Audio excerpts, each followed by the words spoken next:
Everyone. I, C.A. Shreya Gupta, Assistant Professor, Faculty of Commerce, Parul University, welcome each and everyone to this webinar on mindful learning, which is the part 1 of the 2 webinar series. First of all, I would like to introduce our guests. Dr. Asisi Menacharya. Dr. Menacharya serves as the Vice President at QMPG Industrial Certifications and Services. He has demonstrated excellence in multiple areas. His mantra is love whatever you do and enjoy the process. He is excited about whatever he does. He was a top performing sales professional in India and one among the top 50 in the world, earning multiple international awards consecutively for 3 years from US and Europe. He has conducted more than 1,150 third-party audits in 25 plus sectors in the areas of quality, environment, food safety, health and safety, and social accountability that includes manufacture of nuclear-grade uranium. He is also a certified Lean Six Sigma Black Belt. He has conducted 97 third-party audits in the area of K-12, higher education, non-formal education, training and knowledge management in 3 countries. He also served as the Director of Hycon India Limited, Director and CEO of Horsch Remedies Limited, and Director Marketing of Zeba Lab Furnishing Private Limited.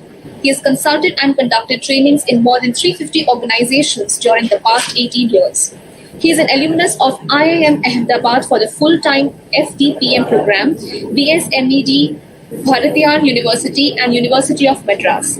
He is trained in physics, applied in clinical psychology, HRM, HRD, management, marketing, and enterprise risk management with an earned PhD in the area of emotional intelligence and managerial effectiveness.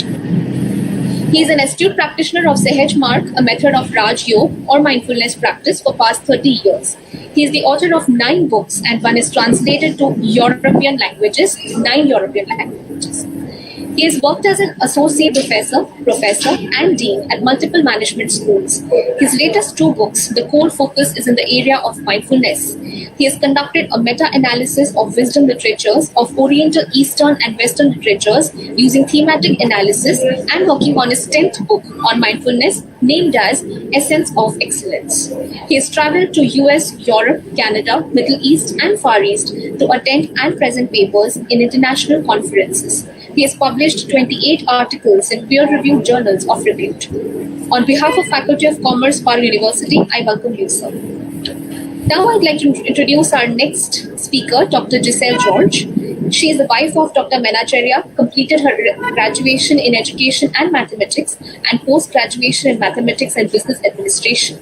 She came out as a topper for KAU MAT entrance test with the Federal Bank Hormuz Tarakan Scholarship for doing her MBA APM covering full fees. Later, she successfully completed her doctoral studies in an area, employee engagement, role of spiritual intelligence and knowledge management. Presently, she is working as a faculty in the area of quantitative techniques and organizational psychology. She is an author of 4 books, half a dozen research papers, and attended or presented papers in international conferences in Switzerland, India, and Malaysia. She is working on her next book, The 7 Spiritual Laws to Face Failures. She is working as a faculty in management at SNGI SD Group of Institutions at Kochi. I welcome you, ma'am. In 1965, Benjamin Bloom, the great psychologist who brought the concept of Bloom's taxonomy, defined learning as acquiring new knowledge, skills, behaviors, values, preferences, understanding, and may involve synthesizing different types of information. Suppose a learner is learning to play chess. The learner has to learn the rules of the game. So that is happening in the cognitive domain. But he also has to learn how to set up the chess pieces on the chessboard and also to properly hold and move a chess piece. So that is the psychomotor domain. Further, later in the game, the learner may even learn to love the game itself, values its application in life, and appreciates its history. So here the learning happens in the affective domain. Now let us try to get an insight about ourselves in choosing a program to learn. For this, the following questions will be helpful to you. Why am I interested to learn in this program? Is it because I love this particular program, or am I attracted by the numerous job opportunities the program would provide me in future? Or is it because my personality perfectly matches with the program?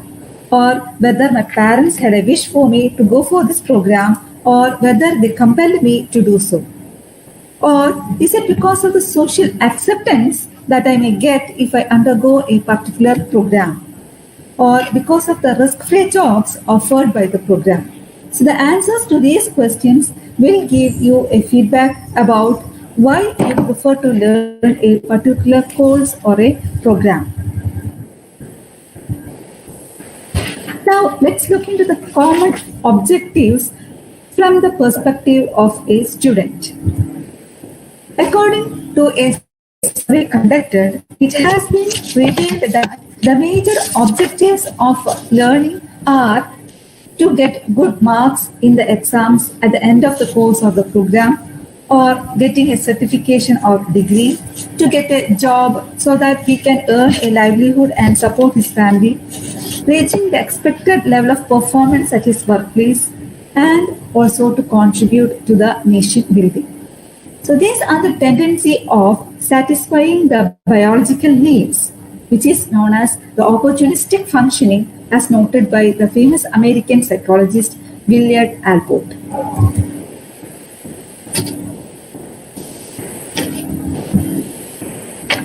There is another objective for learning called the appropriate functioning, which means doing things in keeping with you what you really are. That is, the expression of one's authentic, unique self, where one's self is unfolding, growing, and on becoming, as mentioned by Carl Rogers. For example, whenever one says, "That's really me," he or she is expressing one's authenticity, which is an expression of unique self. Apart from the above two objects of learning, there is the Oriental Eastern perspective. According to this perspective, one performs an action or karma to unfold the spirit of oneself and for realizing higher states of consciousness. For one believes that the purpose of life is to unfold the Purnatva. Purnatva means fullness, and it represents the state of our spiritual being. Thus, Oriental Eastern perspective means believes that your learning should facilitate your purpose of life, that is, unfolding the spirit of oneself and for realizing higher states of consciousness. Now, let us look deep into ourselves by going deep within us. Let's take a look into the given inventory, Authenticity to Learn Self-Report Inventory, and try to answer the statements. Be true to yourself, and please remember that there is no right or wrong answers. Only your responses matters. So you can see there are 10 statements written in this inventory. You have to mark or circle the appropriate score on this, starting from 0 to 4. If you completely disagree with this statement, if you completely disagree with the first statement, you need to circle the score 0. Your response represents score 0. Likewise, if you completely agree, or if you feel that the statement is completely true for you, you have to score you have to circle the score 4. For the next statements, you have to mark in this way. So let's read the first statement. For this, let me explain why the purpose of this inventory. The following statements are designed to measure various behaviors, thought processes, and mental characteristics. So there are 5 possible responses that best reflects you, and you have to circle the corresponding number according to your response. So let me read the first statement.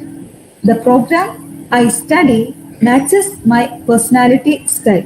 So if you are a person having, or if you are a person who is an introvert or extrovert, So mark your response appropriately. So now the second statement. The program I study provides me great opportunity to work.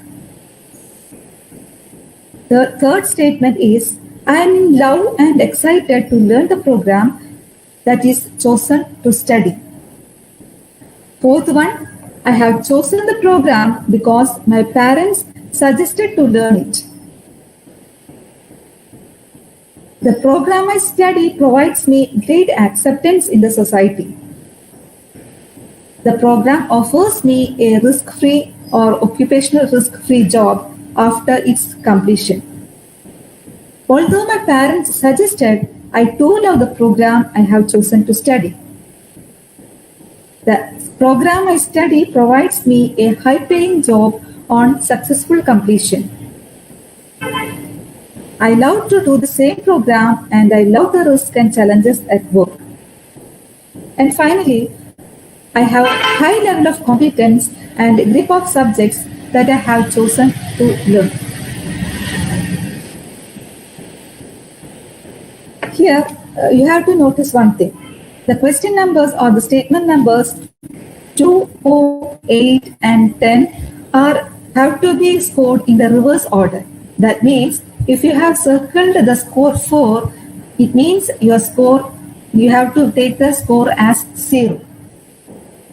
Likewise, question number 1 or the statement number 1, 3, 5, 6, 9 have to be scored in normal manner. So if you have circled the score as 4, it means 4. Then there is a relationship between question 4 and 7. If you notice, you can see that. So for question number 7, if your answer is 4, then your relative answer for question number 4 need to be considered to be normal or positive. That is 4 itself. And for the same question statement number 7, if your answer is 0, then your relative answer for question number 4 need to be considered in the reverse order. That is, even if you have put the score as 4, it is to be taken as 0. We also measure life skill in this question also. Thank you.